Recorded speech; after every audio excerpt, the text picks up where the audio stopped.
First of all, I welcome you to Ravindranath English Academy channel.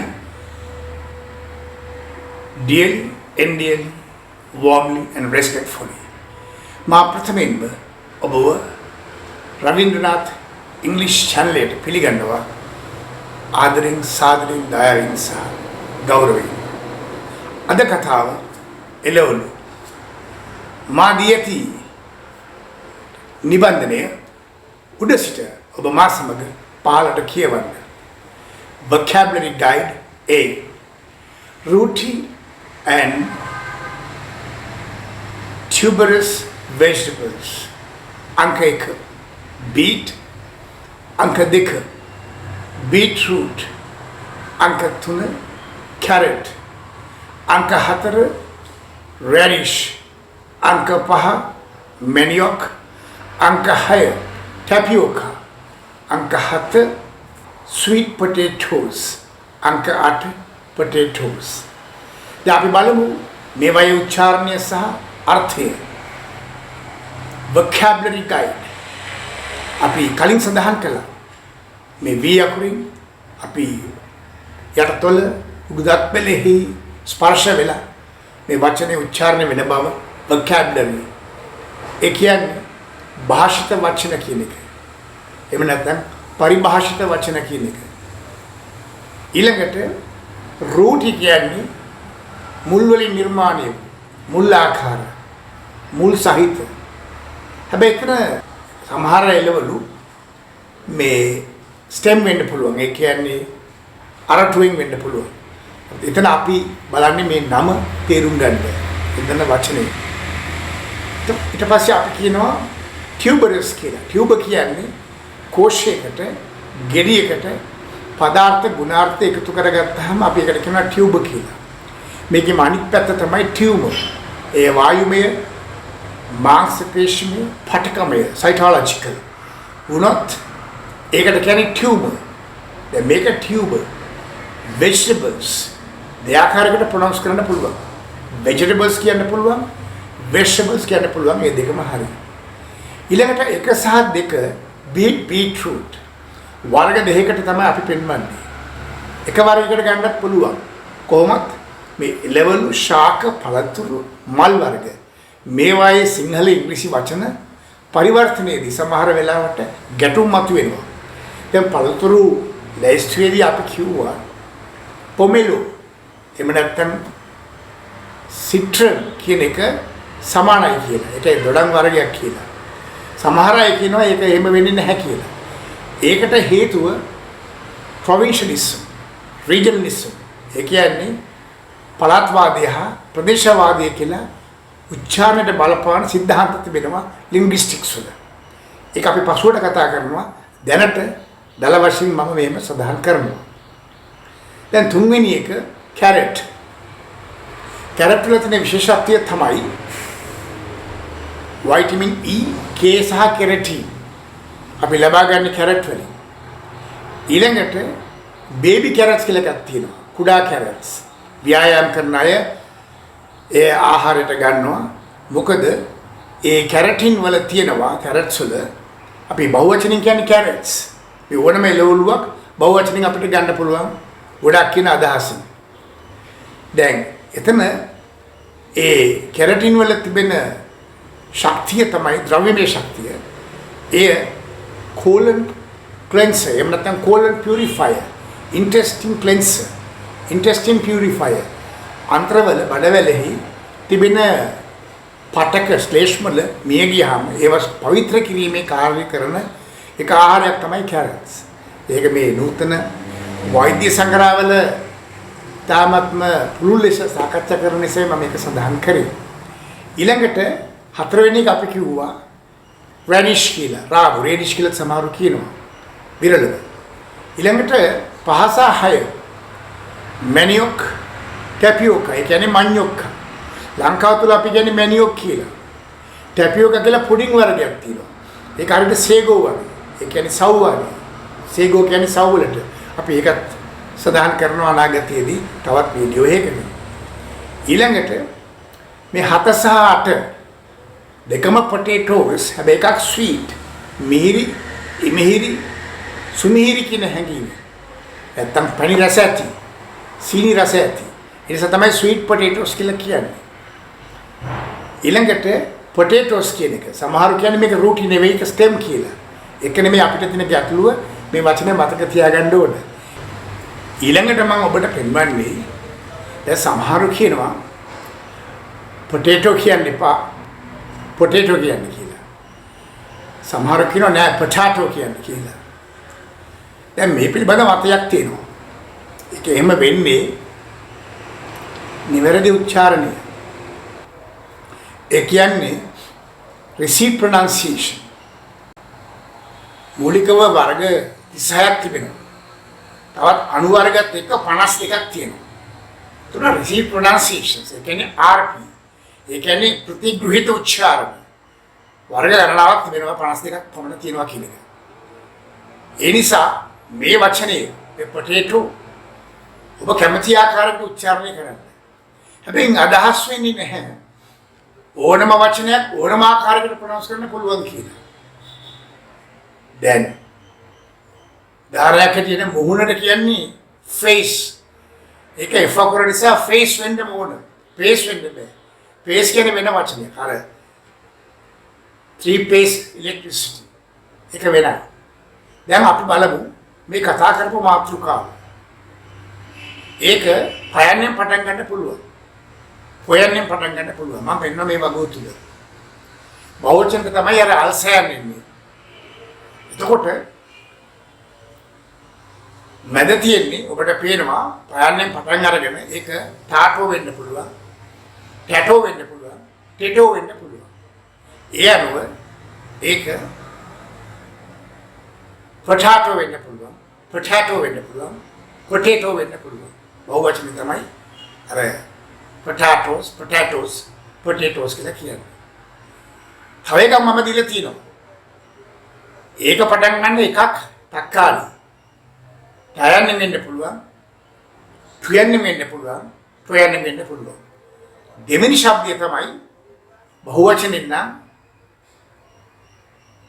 matos, matos, metos. යනෝ ටයන්නේ කියන්න පුළුවන්. එතකොට උච්චාරණ නමයක් බලන්න. tomatoes, tomatoes, tomatoes.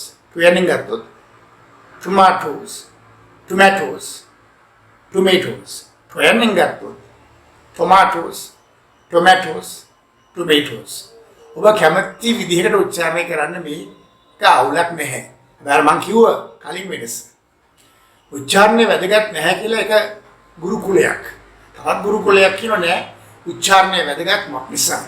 අපි ඉංග්‍රීසි ඉගෙන ගන්න අනාගතයේ මේ Zoom වැනි තාක්ෂණ ඔස්සේ අපේ ජාත්‍යන්තරයට අරගෙන යන දැනුම සම්බන්ධව අපේ කම්පියුටර් පරිගණකය බුදුදහම අපේ තාක්ෂණයේ මැණික් විද්‍යාව මැණික් මේවා සදා තමයි අපට ඉංග්‍රීසි අවශ්‍ය වෙන්නේ කියලා. ඉතින් මේ මත අතර අපි සිටින්නේ කොහොම හරි කමක් නැහැ ඉංග්‍රීසි කතා කරන්න කියන මතය තුල. මොන විදියෙන් හරි ඉංග්‍රීසි කතා කරන්න කියන එක තමයි අපි පිළිගන්න මතය. හොඳයි ඒකත් එහෙම තියෙදි ඊළඟ කොටසදී මා වචන 15ට කියවගෙන යනවා. ඔයගොල්ලෝ මගෙත් එක්ක කියන්න. Vocabulary Guide B. Fruity vegetables. अंक 9 breadfruits. अंक 10 jack. अंक 11 tender jack. अंक 12 ash plant. अंक 13 tomato. अंक 14 chow chow. अंक 15 june plant. अंक 16 बिलिंगी. දැන් අපි බලමු මේ වගේ තේරුම. එimhe වෙන්නේ ඇයි කියලා. ෆෘට් කියන්නේ ඵල. ෆෘටි කියන්නේ ඵල වැනි ඵල හැඩැති. එතකොට ෆෘටි ভেජිටබල්ස් කියන්නේ ඵල හැඩැති එළවලු කියන එක. එතන මතභේදයේ මතුවෙනවා අර කලින් කිව්ව ටියුබරස් ගණයටද අයිති වෙන්නේ රුටි ගණයටද එහෙම නැත්නම් මේ ඵල වර්ගයටද කියන එක. ඒ කියන්නේ අපි කතා කරන්නේ නැහැ මෙතනදී. ඒකයි it's a botanical issue. උද්භිද විද්‍යාත්මක ප්‍රශ්නයක්. දැන් මෙතනදී මේ 9 වෙනි වචනේ බ්‍රෙඩ් ෆෘට්ස් කියන්නේ පාන් වගේ. ඉතින් බ්‍රෙඩ් ෆෘට්ස් කියලා විදේශිකයන් කියන්නේ ඇත්තේ. එහෙම නැත්නම් පාන් වගේම කාබෝහයිඩ්‍රේට් තියෙන නිසා. එහෙම කියන්නේ ඇති. ඊළඟට ජැක් කොස් ජේ.කේ ගුණ ජැක් කියන්නේ පෙරලි. ජේ.සී.කේ ජැක් කියලා ලියලා ෆෘට්ස් කියලා ලියුවොත් තමයි වරක වෙන්නේ. ඒකත් අර අපි කලින් ඉදිරිපත් කරපු මතභේදකාරී. දැන් අපි කියවනේ දොඩම් වර්ග. එතකොට ගෝල්ස් වර්ග දැන් ඊළඟ පාඩම මෙතනදී මෙහෙම එතකොට යෑම්ස් ඒ කියන්නේ අර්ථාපල් වර්ග දැන් මේ පොටේටෝස් වලට කියන තව වචනයක් තමයි යෑම්ස්. ඉතින් මේක මතභේදයකට පාත්‍ර වෙන්න පුළුවන්. අපි බලන්නේ තේරුම විතරයි. ඊළඟට 11 වෙනි වචනේ tender jack. tender කියන්නේ මොලොක් කියන එක. tender feet කියලා කියන්නේ මේ අලුතින් බැඳෙන නවකීන්ට. එතකොට tender jack කියන්නේ පොලොස්. ඊළඟට බලන්න 12 ash plantain. බහුවචනින් කියන්නේ ash plantains. ඒ කියන්නේ අලු කෙසෙල්. පිට කවරය පුත්ත අලු පැහැති. අලු වගේ. අපි අර දෙමළෙන් කියන සාම්බල් කියලා සාම්බල් බාලපොළ. ඒ කියන්නේ දකුණු ඉන්දියාවේ එක හඳුන්වපු ආකාරය. ඒ අලු කියන එකෙන් තමයි හඳුන්වන්නේ ඉංග්‍රීසි වලත් ඒ විදිහටම ගිය ඇෂ් කියලා ඇෂ් කියන්නේ අලු වලට. දැන් ටොමැටෝස් කියන්නේ තත්කාලී. අර අපි කිව්ව විදිය ප්‍රොනන්සියේෂන්ස් 9ක් සහිත වෙනවා මේක. ඊළඟට 14 චව් චව්. ඒ නමින්මයි හඳුන්වන්නේ එළවලු. ඒ නමින්මයි හඳුන්වන්නේ. ඊළඟට ජූන් ප්ලම්. ඒ කියන්නේ ඇම්බරෙල්ලා. ඊළඟට බිලිම්බි ඒක ලේසින් මොකද අර බිලින් කියන වචනේ ඒ වචනේ මුලට තියෙන නිසා බී කියන එක විතරයි අගට අමුතුවෙන් තිබෙන්නේ. දැන් මේ කොටසදී අපි කතා කරන්නේ තවත් වර්ගයක්. ඒකට අපි කියනවා ගුවර්ඩ්ස් කියලා. ගුවර්ඩ් කියනවා ගුවර්ඩ්ස් කියනවා. දැන් මෙතනදී අපි පහලට කියමු ඊට පස්සේ අපි බලමු අර්ථය මොකක්ද කියලා. ඔබ කියන්නේ දැන් 17 වෙනි වචනේ pumpkin 18 ash pumpkin 19 winter melon 20 gourd 21 ash gourd 22 bitter gourd 23 spine gourd 24 snake gourd තවත් වර්ග තියෙනවා අපි ඒක ඊළඟට සාකච්ඡා කරමු. දැන් මේ gourd කියලා ප්‍රොනන්සියේෂන් එක ගැන ඉස්සෙල්ලා කතා කරමු. හේතුව මෙතනදී උච්චාරණ කීපයක් තිබෙනවා. ඒක තමයි God. ඒ තමයි දෙවියන් වහන්සේ. අනිත් එක තමයි goat. එළුවා. go u t goat. එළුවා. ඊළඟ මේක gourd. නැත්නම් gourd. අමාරු නම් එච්චර හිතන්න එපා. මේ ඉතින් අනාගතයේ පිටරටවල් එක ගනුදෙනු කරනකොට තමයි මේක වැදගත් වෙන්නේ. නැත්තම් මේවා අපි එච්චර හොයන්නේ නැහැ. ඉතින් මේ ගුරුවරයෙක් හැටියට මට නොකිය බෑ. මොකද අපි බලන්නේ තවත් ගුරුවරු නිර්මාණය කරන්නනේ. අනාගත සමාජයට ගුරුවරු අවශ්‍යයි.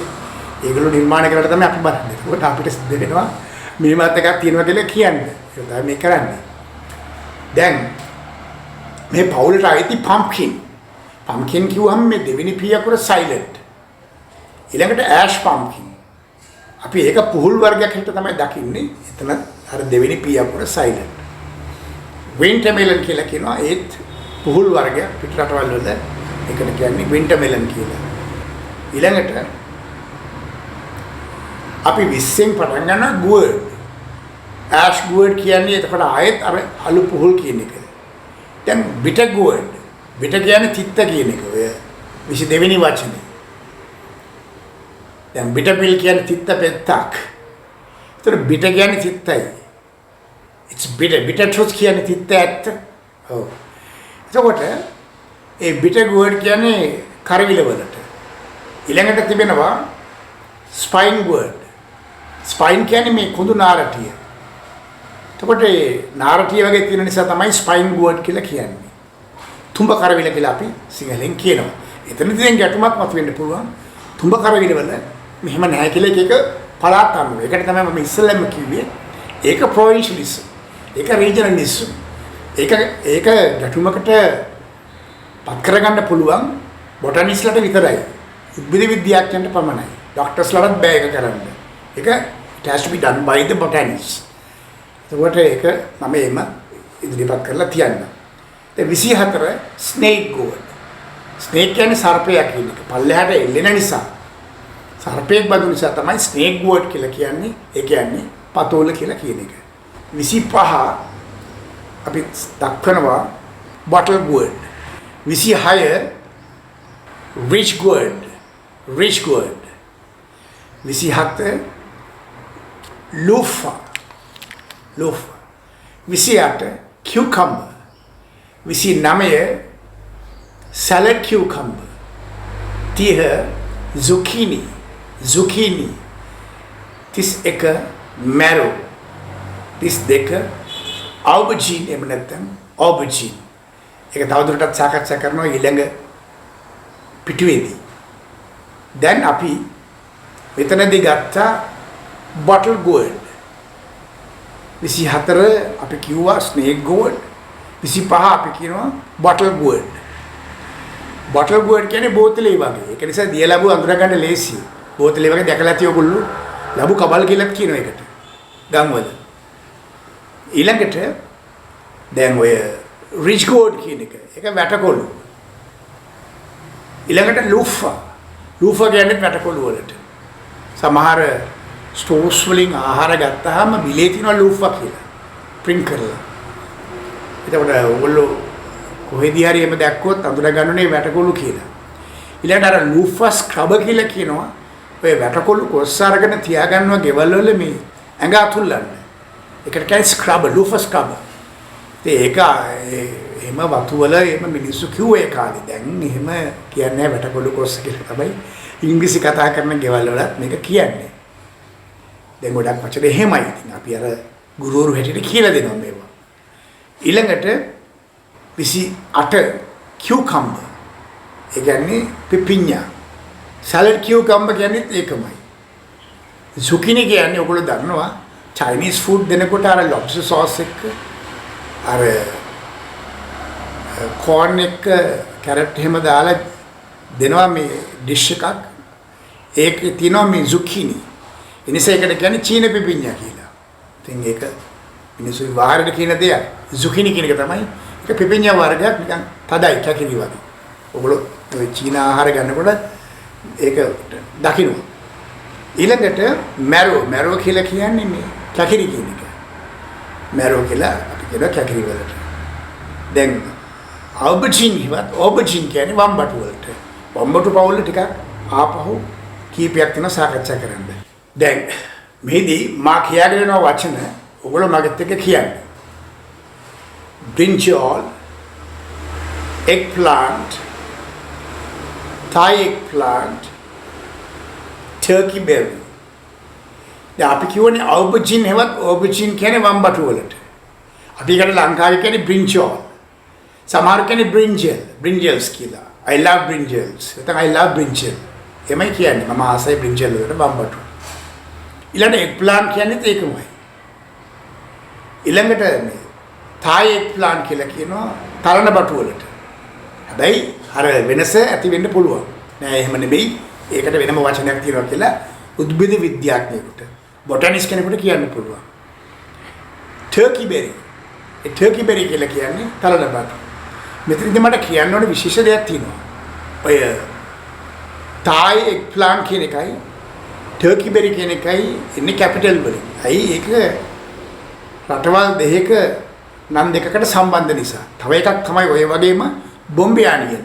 අපි ඒක ඉදිරියේදී කතා කරන්න ඕන දෙයක්. ඒකත් පටන් ගන්න කැපිටල් අකුරකින් B අකුර බොම්බියානියන් කැපිටල් වලින් පටන් ගන්න. දැන් ඊළඟ කොටස ඔයගොල්ලෝ මගෙත් එක කියාගෙන යන්න පහලට. vocabulary guide D grains and legumes. 37 beans. 38 butter beans. 39 lima beans. 40 kidney beans. 41 pinto beans, 42 soy beans, 43 soya beans, 44 string beans, 45 wing beans. මේක පවුලක්. දැන් beans කියන්නේ බෝංචි. දැන් මේවා අයිතිනේ grains වල වර්ගවලට. legumes කියන අර leguminous කියන family එකට අයිති වෙනවා කියලා තමයි science paper එකේ පැහැදිලි කරන්නේ. එතකොට ඒ 39 lima beans. ඒ වර්ගයේ එහෙම තමයි හඳුන්වන්නේ lima beans, lima බෝංචි කියලා. 40 වෙනි එක තමයි kidney beans. ඔයගොල්ලෝ දන්නවා kidneys කියන්නේ වකුගඩු වලට.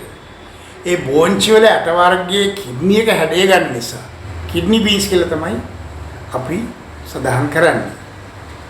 ඊළඟට 41 pinto beans. රතු පාට අට තියෙන බෝංචි වර්ගයක්. දැන් සමහර රටවල් වල Central American countries වල ප්‍රධාන ආහාරය අපි බත් කනවා වගේ ඒගොල්ලෝ ගන්නේ beans.